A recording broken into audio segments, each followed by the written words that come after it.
Good evening. This is John Warren, publisher of the San Diego Voice and Viewpoint newspaper, coming to you with our program from the desk of the editor. So happy to have this opportunity once again to get with you. We're going to do once more an open mic approach. We have a great deal to talk about this evening. And of course, I always remind you that the Voice and Viewpoint is San Diego's oldest and only African American publication, online and in print. 65 years of service, adjudicated as a legal publication, 89 zip codes, 17 cities, unincorporated areas of the county, available online free, available over-counter sales and newsstands and by mail, and always carrying the motto that a people without a voice cannot be heard, and it is our desire to be the voice of San Diego's Black and African American communities. And so we're joined this evening by Dr. Leonard Thompson III, our partner in this media communication effort. And if you wish to tune in, make a comment, ask a question, participate, we are doing this live. You can go to godradio1.com, or you can call us at 858-251-6111. And we can take your questions or comment online as a part of this program. So, Dr. Thompson, if you would. Well, Dr. Warren, I have to say that it has been a tremendously busy week. So much has been going on, and I want to say kudos to the San Diego Voice and Viewpoint. You guys have had some amazing shows, some amazing town hall meetings, and it's just been great. The work that you are doing with Stop the Hate is just outstanding, and we want to just keep up the good work. Biscuits, Grits, and Politics, it was intimate, but I believe that we literally made some great impacts, and a lot of people from around the nation are looking and listening and paying attention. So I'm excited about that very piece of what we are doing and how we are doing it at this time in the season. Well, we're excited to be, not only do we do Biscuit Grits and the town hall meetings and partner with what we're doing, but the Voice and Viewpoint is the host sponsor of Black Men and Women United, which has been around since 2005.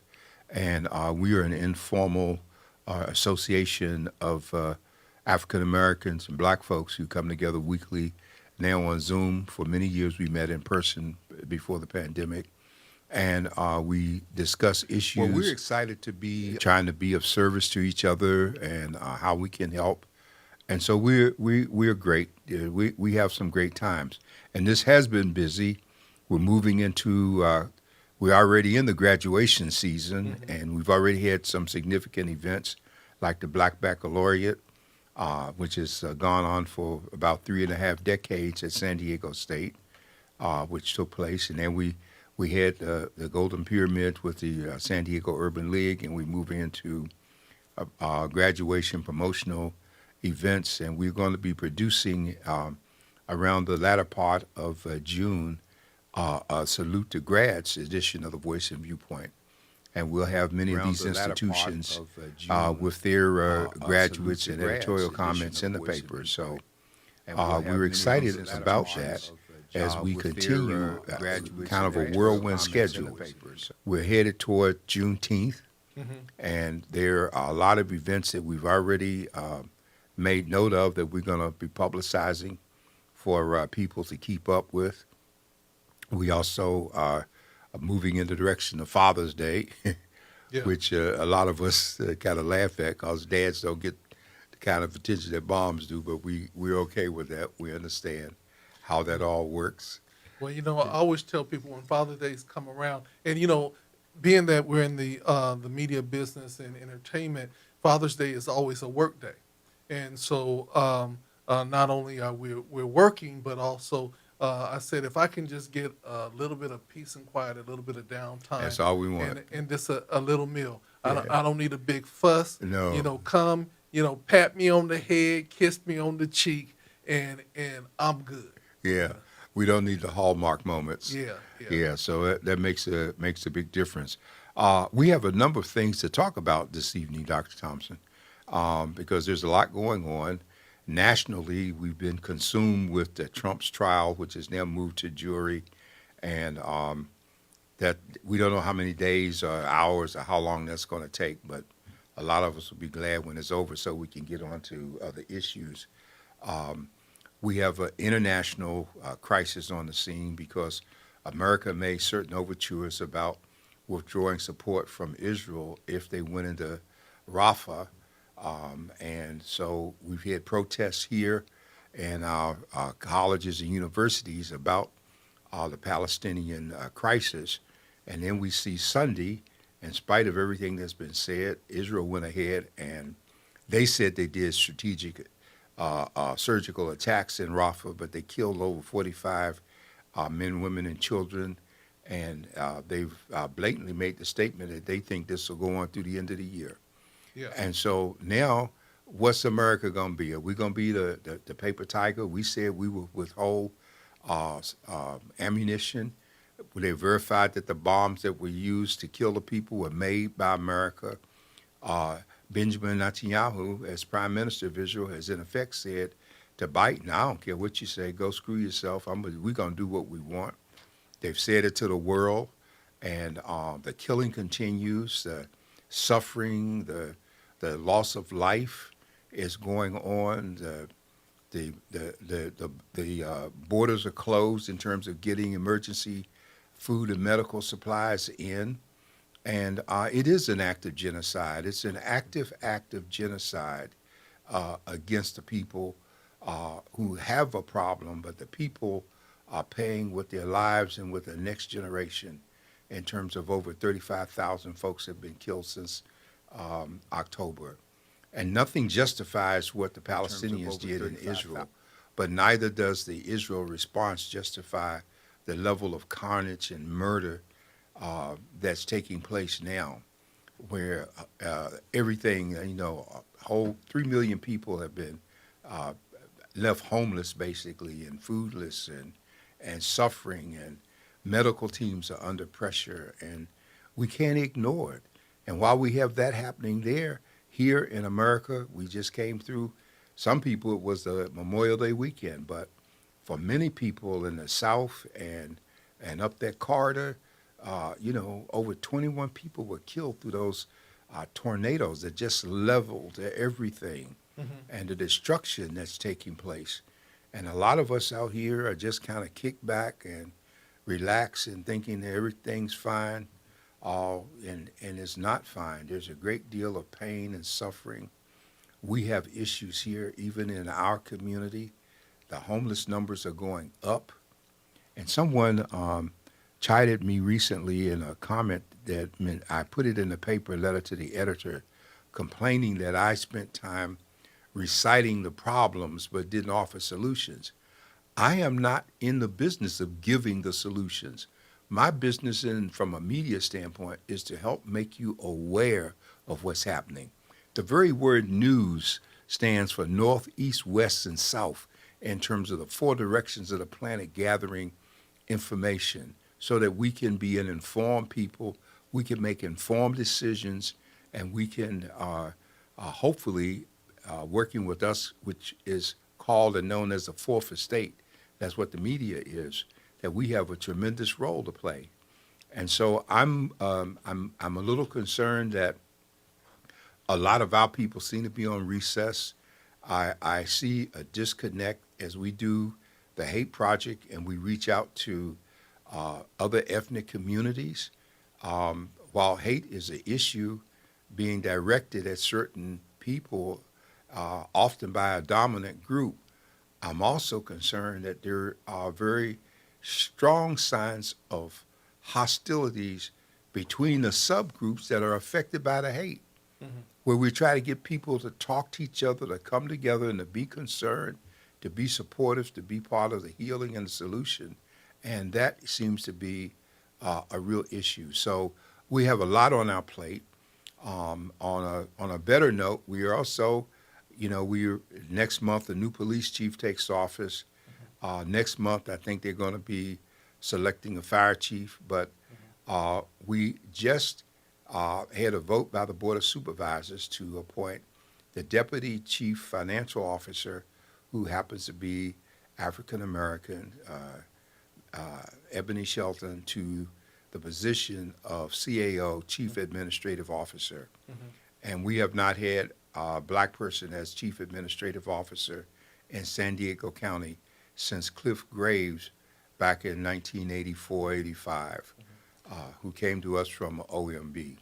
So can I just jump in real quick? And I want to say that you said something I don't think that a lot of people did not know, and even I have to admit that I did not know. I did not know that NEWS stood for North, East, West, and South. Yes. And I think that a lot of times you drop these little nuggets, and a lot of people, I think we have to highlight those things, because as we're beginning to educate and desiring to get more people connected to what is valuable, when those little nuggets drop, we need to stop and say, wait a minute, NEWS stands for North, East, West, and South.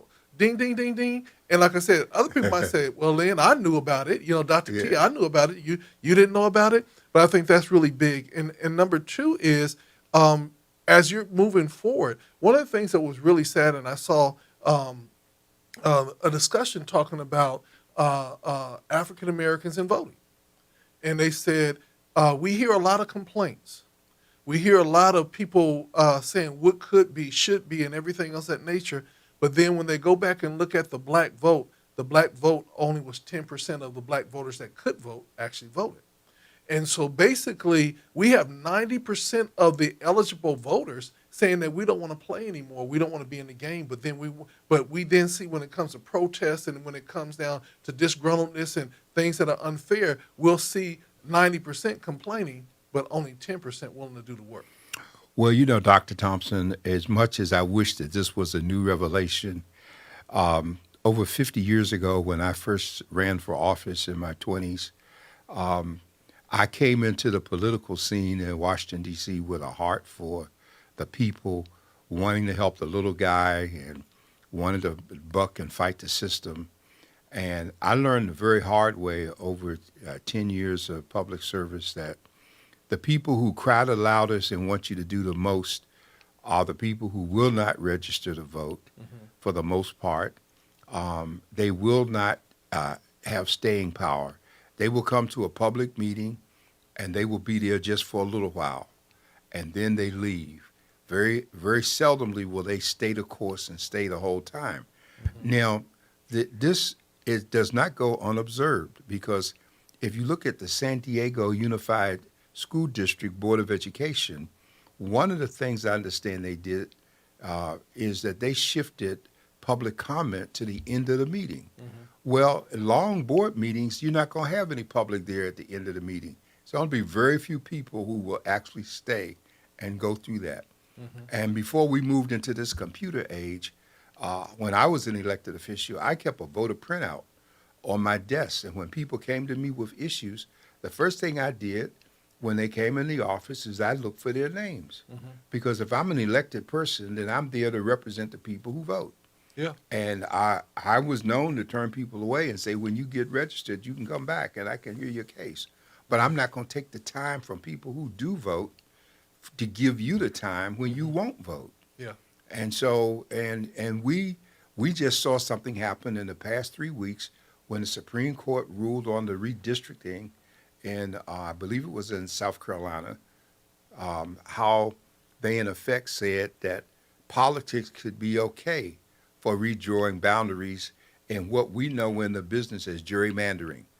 And so to give the people here an understanding of what that might be, let's say you draw a district. San Diego County is the 8th largest county in the nation, 4,238 square miles, I believe it is. So it's a big place.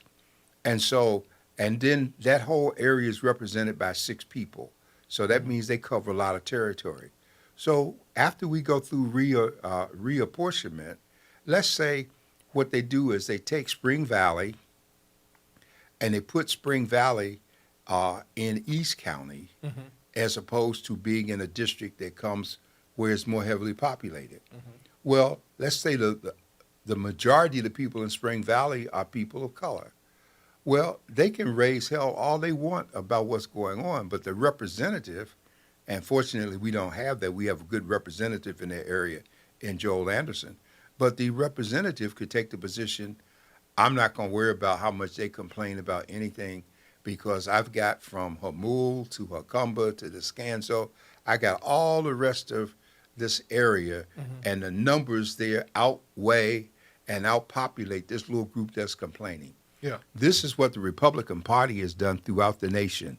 They started over 2 decades ago using algorithms to determine how best to draw these boundaries so that no matter how small their numbers were, they could cut across rivers and parks and land and stuff and create a district that was otherwise disconnected, Yes. okay, so that they could still be in control.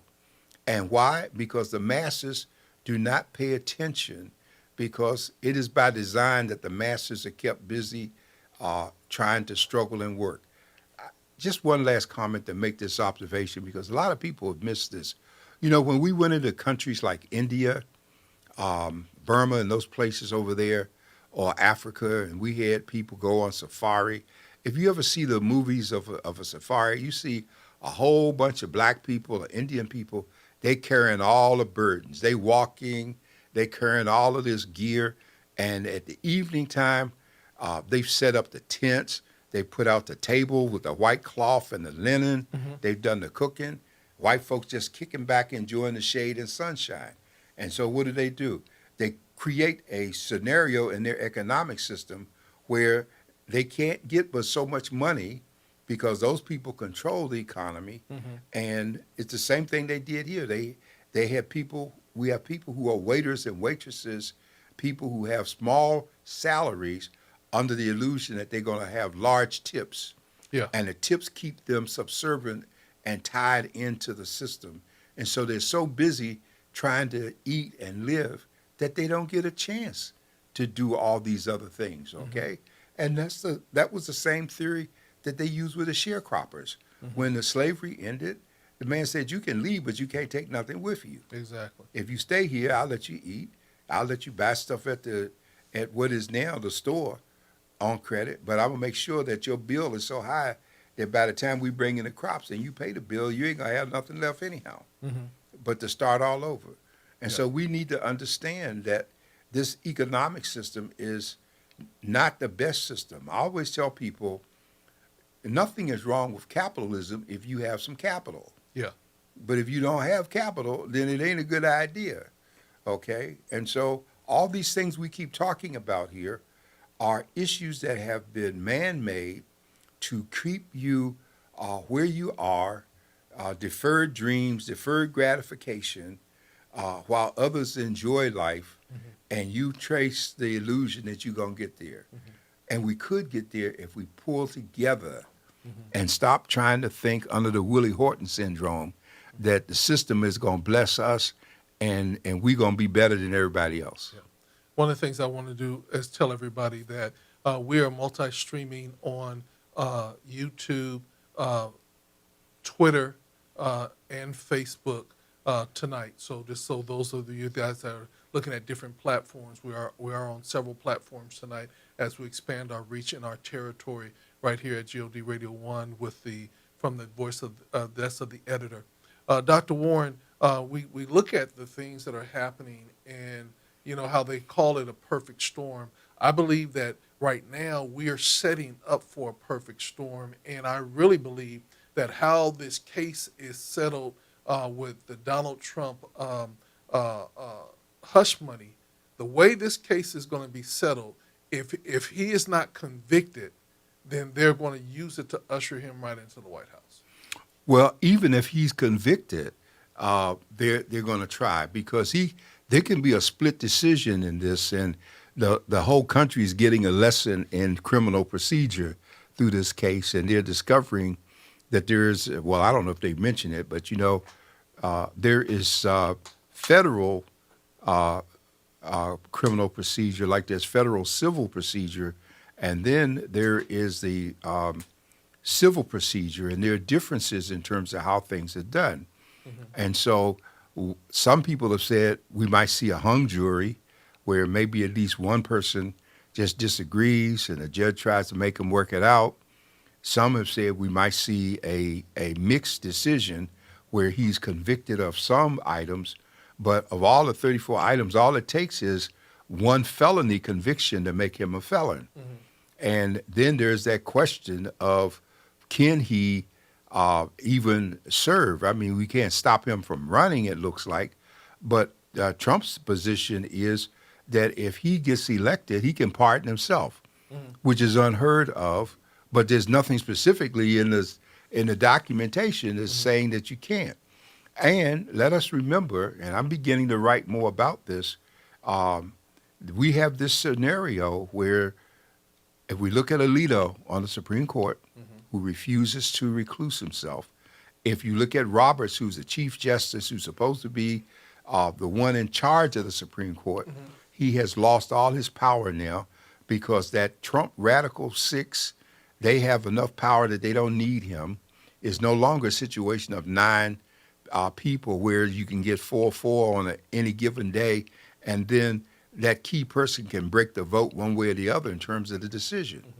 And so it's clearly holding back the decision that would keep him out in the federal case. And we know that the Georgia case is not going to go to trial. The Florida case has been stymied. And so he already effectively has the judicial system in his hip pocket. Not only is this crazy, but you have the people who have been elected and know better that are going along with him through the kinds of decisions that they're making. And I think that black people in particular should be doing what they did in Georgia. We should be mobilizing a vote like never before. And people should be turning out to vote because that's the only thing that's going to save us in terms of what is in store for us. Yeah. And I think, Dr. Warren, and this is, and let me say strategic-wise as well as a capitalistic move. And so I hope this becomes a soundbite so people can share it around the world. You want to say that you want things to be better.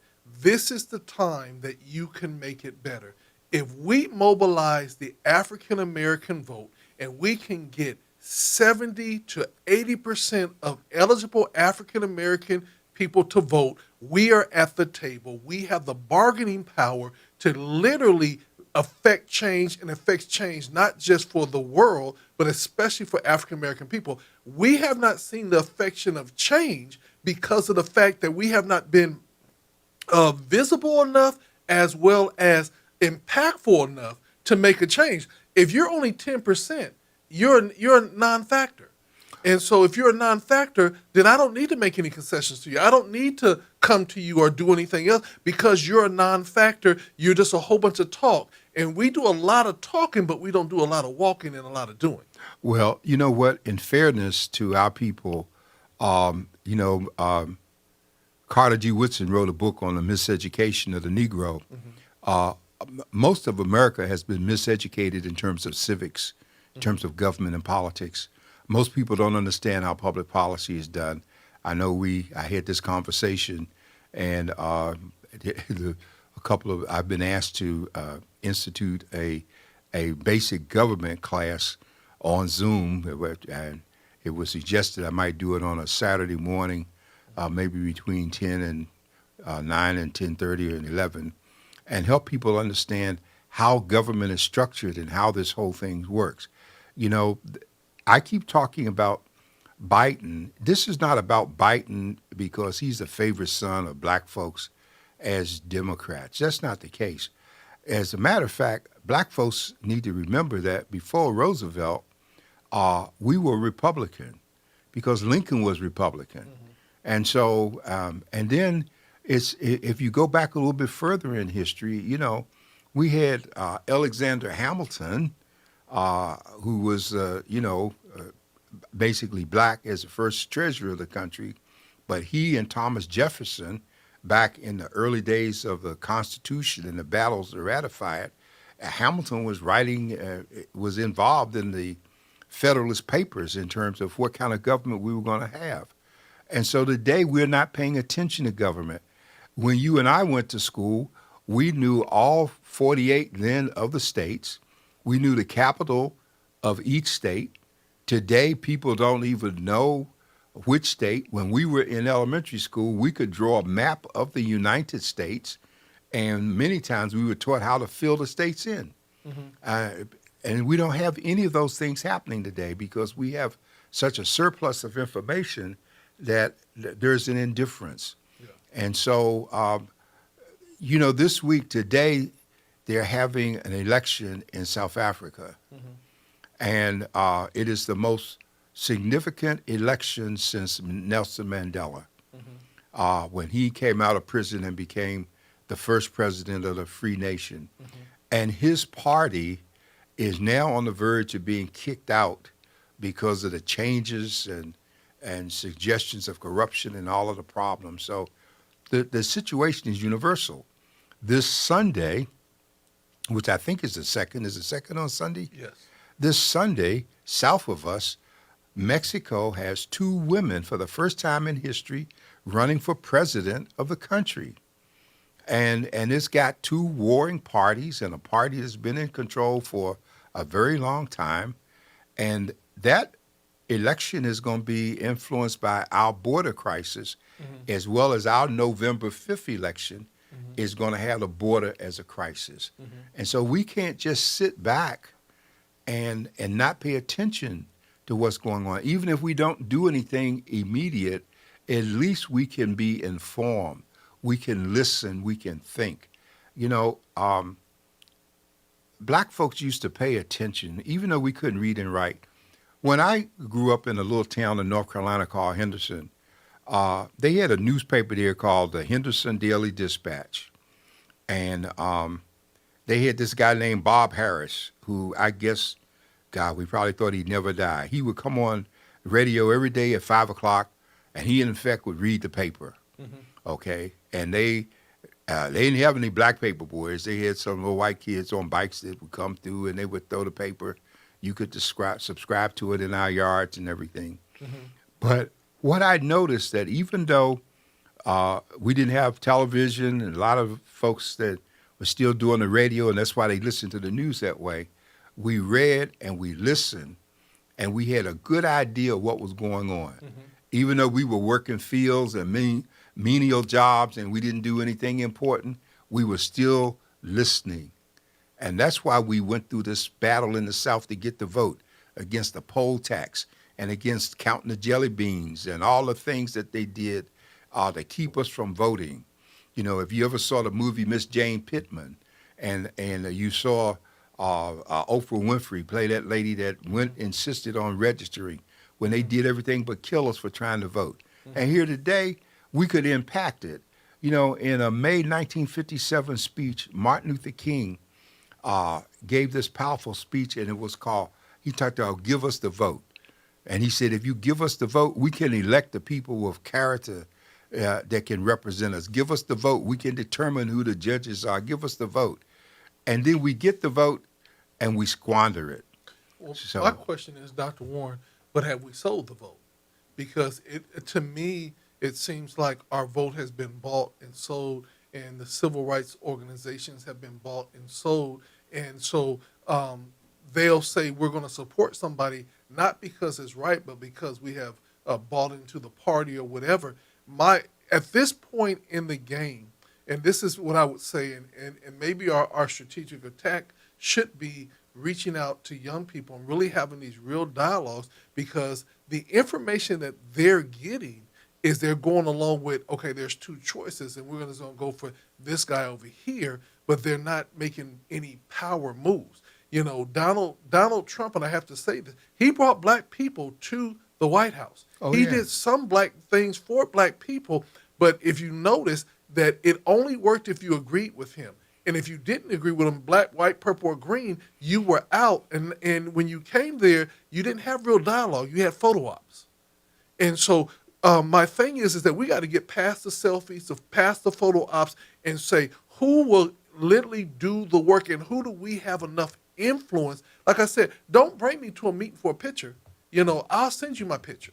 If I'm coming for a meeting, let's have some real conversation. Let's have some real outcomes. And because I'm not going to leave my place of business or my home just to have a photo op to say I took a picture with the president. And we got a lot of folks out there, a lot of quote unquote community activists and leaders that all they want is the photo op to put up on their social media, but then they sell us out.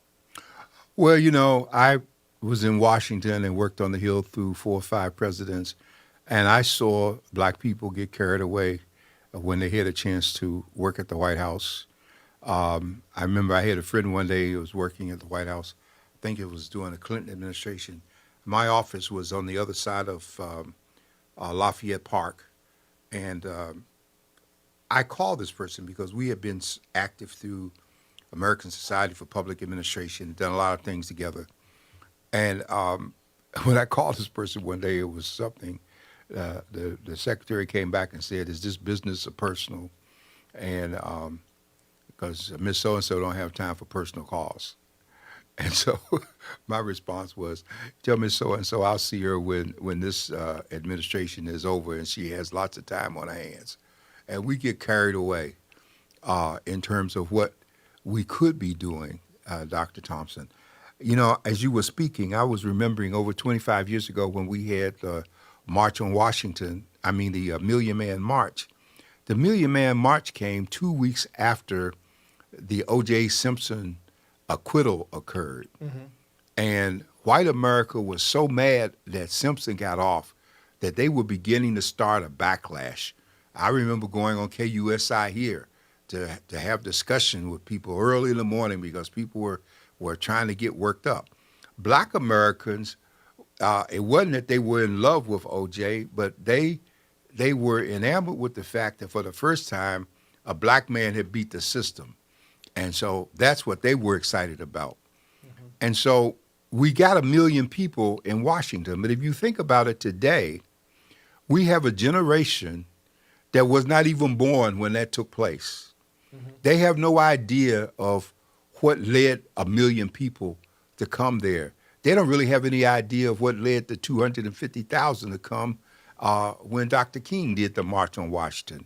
And not only that, they miss it. But, out of tragedy, there's good. And when I think to the George Floyd scenario during the pandemic, which was over 4 years ago, and I saw people take to the streets, for the first time, people had time on their hands to take to the streets. For the first time, I saw more young white kids out there, many times between Floyd and the other blacks that were killed by the police in the midst of that. Many times there were more whites responding than there were blacks. So the whites got there first. And so we do have a generation that has a sense of consciousness, but they don't have a history in terms of what's taking place. Mm-hmm. And so we need a little bit of history so that we can focus and not make the same mistakes that were made in the past. The civil rights was not a great struggle. It wasn't a perfect scenario. There were conflicts, inner groups. There was fighting and disagreement, but there was also prayer as they pulled together to make things happen. And so San Diego is one person talking about San Diego. San Diego has always been laid back because people could afford to be laid back. The late Councilman Reverend George Stevens used to say, the reason you can't get them more excited here is because they can always get a taco, and it don't get but so cold. Mm-hmm. So the people don't really, but in his day, we did not have the homeless crisis we have now. Mm-hmm. You see the people being pushed to the east to clear out downtown. Yeah. Okay, and we still have crises. So we have to. If we start voting, I keep saying this, 49% of the residents of San Diego County are renters. Mm-hmm. If 49% of those people were registered to vote, we could turn around what landlords are doing in terms of ripping us off with rents. Yeah. We could make an indent on these high rises that are going up, that are being built by joint ventures and capitalists, and they are sitting empty while we're being sold the issue that we need more affordable housing when we already have available housing that pressure could open up to some people. Well, Dr. Warren, there's the famous statement that the revolution will not be televised. But the reality points. is that the revolution is being televised, and we're sitting back watching it on TV and watching it happen to us, but we're not responding and reacting and actually getting involved. This is something. This is so simple as vote. That one little element of voting and being engaged enough to know what is taking place to vote. Again, like you said, 45% of San Diego, the most expensive city in the nation to live in, to rent, to get property in, 45% of those people are renters. If 49%. 49%, if those 49% of the became voters and started voting for rent control, there is nothing that these property owners can do to get around the legality of it all. So either you sell or you cut the mustard and lower these prices. Again, there you cannot tell me, I'm sorry, maybe I'm just simple, maybe I don't understand simple mathematics, maybe I just don't see the things that everybody else is seeing. But there is too much building going on in the city of San Diego for us to be having such a housing crisis. And I think that there should be a law that every landlord has to report if their buildings are vacant, if their apartments are not rented, not held open, but are not legally rented. Now, if you're going to tell me, and here's the thing, Dr. Warren, and if it's a corporate apartment per se, and you're going to list it as a corporate apartment, we need to know how many corporate apartments you have in your building. So if 10% of your whole building is corporate apartments and it's sitting empty, then we know that you are basically holding back space because you're trying to drive up the price. That is the only way that we're going to have to do it. We're going to have to do it via the law. Well, yeah, because we can't do that now. And, not all of the buildings at these high rises, I can think of at least 5 or 6 new ones downtown. And many of them are condominiums, okay? And though those condos are selling, a couple of $1 million, the prices are up there. We saw a situation where one building went up and they all agreed to a mixed use. But what they did in this one area down off 16th Street with those twin high rises, the people that they were allowing to live in, or the low and moderate income, they wanted to restrict them to a backdoor entrance to the property, and not allow them to use the facilities that were in the building. And the Housing Commission had to step in, and it was a lawsuit to change that. And so there's always going to be this effort to segregate us. When the Bolshevik Revolution took place in Russia, the proletariats, the rich, the poor, the people came together, and they took the property. They took those big homes that people had, and they turned the homes into slums, if you will. If you go back and watch an old movie like Dr. Zhivago, you'll see, tons of families living in a house that was once a single-family occupancy, and people are occupying rooms and corners and cracks and crevices in terms of where they're living.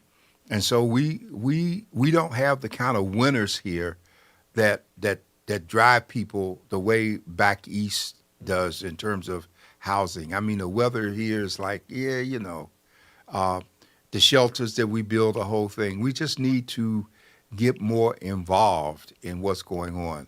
And people can't afford to buy these days, though they keep trying to sell the idea of it. But the system has already turned to shut the poor out. The interest rates are up. All of the adjustments that were made in terms of giving mortgages after the 2009-10 housing explosion, those doors have closed. And so the dream has been deferred, if you will, for so many. Yeah. But we don't want to have a sense of hopelessness. We want to encourage people to dream, because our ancestors, they did not let segregation, Jim Crow, hatred, and racism stop them. And then we also have to go back to strategy. We have to go back to strategy and say, and how can we win? That's the one thing that I gave credit for us back in the 60s and when people were fighting for their life and fighting for rights. there was always a strategy. And I literally, and people say, well, Lynn, Dr. T, let's really talk about this whole strategy. And I'm like saying, it's not something new. I'm watching my Latino counterparts use the strategy. I'm watching my Asian counterparts using the strategy. What I am not seeing is a tremendous amount of us African Americans using the strategy. But they You got know? the strategy from us. Exactly. But when we got comfortable, you feel what I'm saying? Yeah. We got comfortable in what we thought we had. And then what happened is, and watch this, we had generational wealth. But then when the houses started going up and people said, oh, I can do a quick come up, and they would sell their parents' houses because they were so much equity in it, and they would go and try to buy out in Menifee or somewhere else and everything for a bigger space to be bigger. They lost the fact that there was generational wealth where the house that you bought, you paid this amount of money for, but the house over there had the equity. So why didn't we just keep that house, pull the equity out, and buy another house? So now we got two houses. We built generational wealth, and I've watched, and I have to say this, I've literally watched African American people literally buy their way into or out of generational wealth. You know what I'm saying? We sell the house, we go buy a Cadillac. Uh-huh. You know what I'm saying? You sell the house and you go and buy a $5,000 or $500 purse, versus realizing that, this is just me. I back when I was young, I spent money like that in my 20s. But the reality came in the 30s that, the Mont Blanc pens and the Rolex watches was not going to give me generational wealth. It was going to give me flossing rights, but flossing rights don't pay the bills. Well, I guess I was too parsimonious, which is another word for cheap, to have wasted money. It was always the idea that it wasn't what you had on you, but what you had in you Yeah. that made the difference in terms of who you were and where you would go. And so we it's not too late for us to pick up the pieces, but there are a lot of people that look like us that are not about us. And we know from what we do with Black Men and Women United and what I do with the Voice and Viewpoint, I have people that come to me when they get in a crisis. All they have to do is have the people on the job, use the N-word, and then all of a sudden they feel discriminated against and they want stop the world while I get on. But you weren't doing anything to help anyone beforehand but yourself. And so we need to get back to looking at what can we do. George Stevens started this idea about, what did he call it? Was he had a do good day or do a good deed, do something good for someone. Mm-hmm. It's a rewarding feeling. I want to share the story. We had a story come up in the past few days about a financial gift that was given to the black students at San Diego State, the Black Student Center. And an Asian family gave a $5 million gift to the Black Student Center at San Diego, not to San Diego State, but to the Student Center. And it turns out that what happened was, back in the 1880s, when Coronado still had a whole bunch of black folks living there, and when the railroad was completed on the West Coast, when they were building the railroad, this intercontinental connection, on the southeast there were blacks that were working on the railroad. When they got to the southwest, there were Mexicans that they used and Indians. But when they got to the west, they imported, through an agreement with the Chinese government, they imported all the Chinese that they could bring in. And because they worked free, cheap labor, no problem. Once the railroad was completed, it was decided we got too many Chinese, we got to get rid of them. So not only did they pass the Chinese Exclusion Act, some say 1880, 1870, whichever it was, but they also started deporting people. Sound familiar? Mm-hmm. They started gathering up Chinese and they put them in a lockdown compound. And from that compound, didn't matter if you were born here, if you looked Chinese, and they could grab you. They put you in a compound, and from the compound they put you on a ship and sent you back to China. And so what happened was this Chinese family was here. They couldn't get housing. There was a black man on Coronado who was also a blacksmith, and he was also always helping people. And he rented accommodations to this Chinese family that couldn't find a place to live. And then we know that at the very early stages, the white communities in San Diego came together and imposed the restrictive covenants to make sure that blacks and people of color could not buy any property. But this gentleman had already owned property before all of this went into effect. And when he moved from Coronado, and this Chinese family couldn't find property because no one would sell it to them because they were Chinese, he sold them the property that he had. Yep. And over 100 and some years later, his descendants come back now, realizing wanting to do something, and they sold some property and gave $5 million to the Black Student Center at San Diego State. Now, that's what you call having cast your bread upon the water, as the scripture says, and in many days it'll come back. And it's so significant that they did it to the student center, not to the university, because they didn't want the university to control the money. They wanted to make sure it went to the people who had helped them ancestrally. This is why we need to know something about our history and where we come from and who we are. And you know, Dr. Thompson, I almost need to apologize. We have consumed the time with this class that we've been doing here as we're talking. And I hope that people who are listening, that we're stimulating some ideas and thoughts on your behalf. And if so, you need to do something with it. Write it down. Take inventory of where you are. What can you do? Can you help someone? Try it and see if you like it.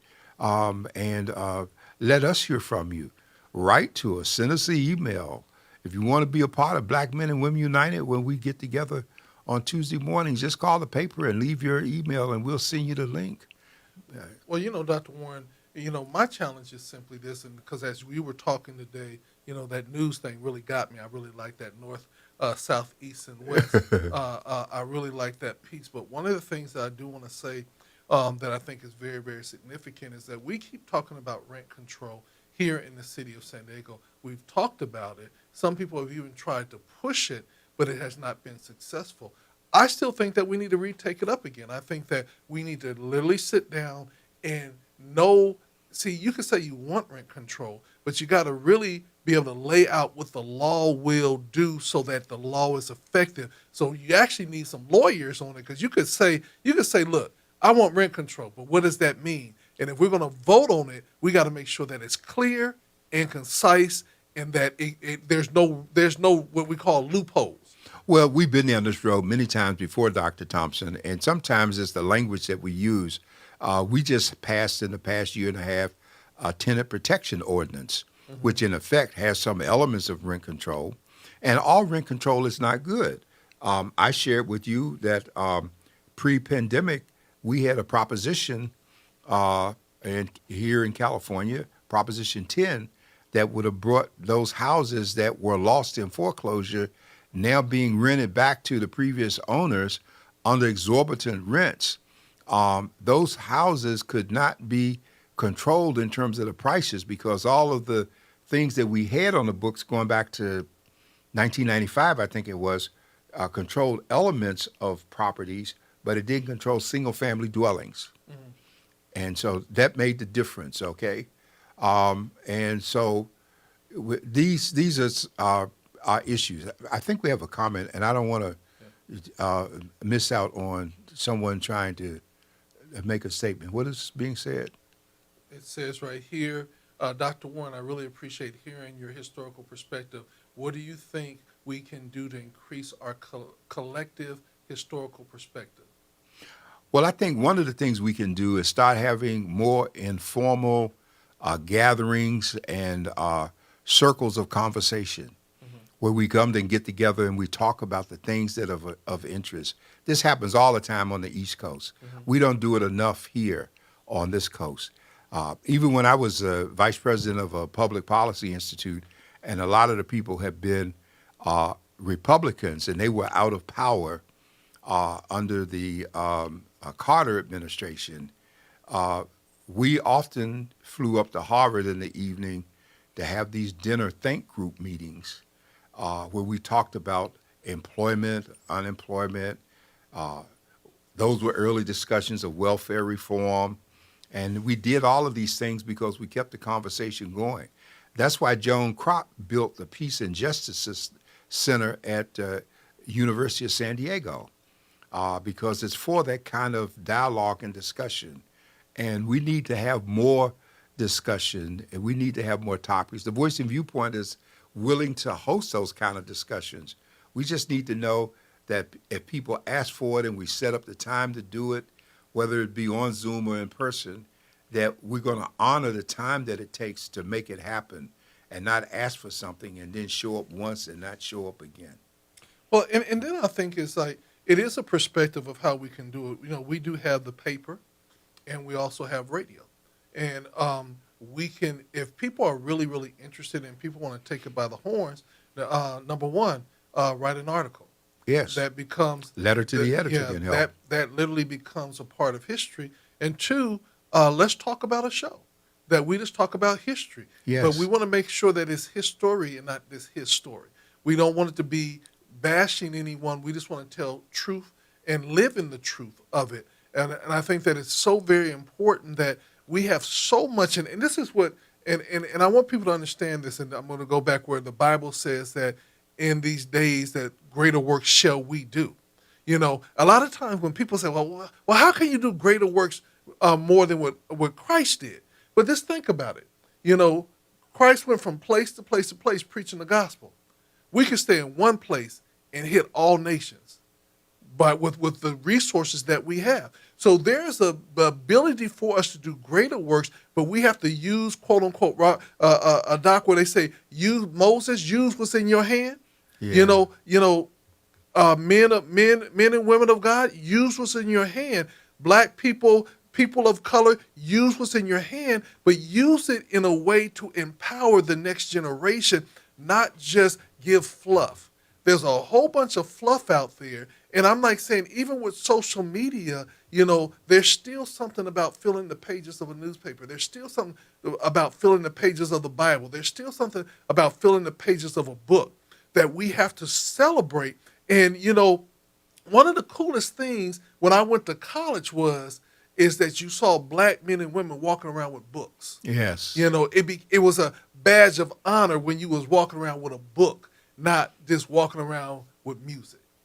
Well, you know, that's so important because we have so much information at our fingertips. When I'm writing, you know, I can be on my computer and I can pull up my iPad. I got a question. I can put the question in and pull up the answer and keep going. When I was a kid coming up, if I wanted a book, I had to go to a certain corner once a week, stand in the snow in a line waiting to get in the bookmobile, and get in the bookmobile, go through the card catalog, pick the book, knowing they didn't have it. They order it, come back the following week to get the book, and I had to wait 2 weeks to get a book unless I had enough money to go all the way downtown to the main library and go through that to try and get a book. So books were important to us, okay? Now, you know, we don't, you know. And also, to have a home library was a very prestigious thing. It was almost the upper echelon when you actually would have a home library. And I remember my babysitter back in the day, Miss Moore. Miss Moore, she was an educator, but she had a part of, I almost want to call it a shed. And when you went into the shed, and it was a house, it was wall-to-wall books. Yes. Wall-to-wall books. And one of the things is that she gave my sister a book written by Frederick Douglass. Mm. And I'm like saying, wow. And so it's like we valued the read. We valued books because we knew that there was resources and information in there. And so now we have to still value the ability to read and to study. And, you know, it's funny because my kids grew up with a library. I had a library. We had a library at home. I had a library in my study and a whole bit. And I doubt if they ever picked up a book and read one, other than listening to, their mother and I talk. But Jerry was a avid reader, phenomenal reader, and half of my library is a result of her acquisition of books. And I've got books. We don't even have room for them. I couldn't put all the books I have in this room, but I value my books. I value books because I found I can go back to a book and I can relearn from something that I underlined or read. And I've had Kindles, but I don't want to read on a Kindle. Yeah. I want to hold the book. I want to mark on a page and make my notes and things. And that's the ongoing process that keeps your mind sharp. And what's happened is that the studies have been done that show that people who still read books in their hands, as opposed to people who pull books up on Kindle or electronically, that the people on hand have greater retention rate of what they read. Now, I'm not taking away the people that have to go the other route, because we have people with eye diseases and eye issues, and so they need to be able to blow the print up. But I tell people in church, I don't want anyone to come to Bible study and not bring a hard copy Bible. Some churches, and we know some here, everybody in the church has got the Bible on their phone. Well, yeah, you're gonna see it for a moment, but there's the retention that's not there. Yeah. So it's important. Anyhow, we're encouraging people to. We hope we stimulated some ideas and thoughts. We got a lot coming up. Graduations that we see do not represent the culmination. They represent a permission to go out and learn. Okay, and so we often get those things confused. I remember when I got a black belt in the martial arts, and people were thinking, well, a black belt means you've arrived. No, a black belt means that you've learned enough to know that you don't know, and now you can be taught and you're teachable. Yeah. And so we need to know that our cups are empty, and we want to fill the cups. Or to put it in modern day terms, you got a whole bunch of brand new computers walking around, but the hard drives are empty. Yeah. And the computer is no good if there's nothing on a hard drive. Yeah. Or if it's infected, or if the hard drive got a virus with the wrong virus and things, it's still no good. Yeah. And I'll just say with this, to everyone that is out there, and it's simply this. You might say, how do we bring about a change? Simple. Have a newspaper reading club, and maybe you get together once a week at a coffee shop, and everybody pull out the Voice and Viewpoint and use that as the start of that. Start book clubs, start history clubs, start doing things that are going to stimulate your mind, beyond that. And just say to yourself, can I give 1 hour a week? Can I give 2 hours a week to stimulate my mind to that next level? Can I give, 2 hours a week to make a change in my community and get involved? Again, being in media, we hear a lot of complaints, but nobody else want to come and say we're willing to get there and do the work. So let's get together, let's do the work, and we want to encourage you. This is from the desk of the editor with Dr. John Warren. Dr. Warren, any final words? We just want you to be blessed. Think about someone other than yourself, and get back to an old-fashioned thing called a little bit of bended knee time. Put some prayer time in so that you can find the direction that you need to go in. That's the best treatment for mental health, behavioral health, and all those things that the system wants you to take medication for. Yes, sir. And with that being said, man, this was so good. I want some Bix's Grits and Politics. Y'all have a good night right here on GODRadio1.com.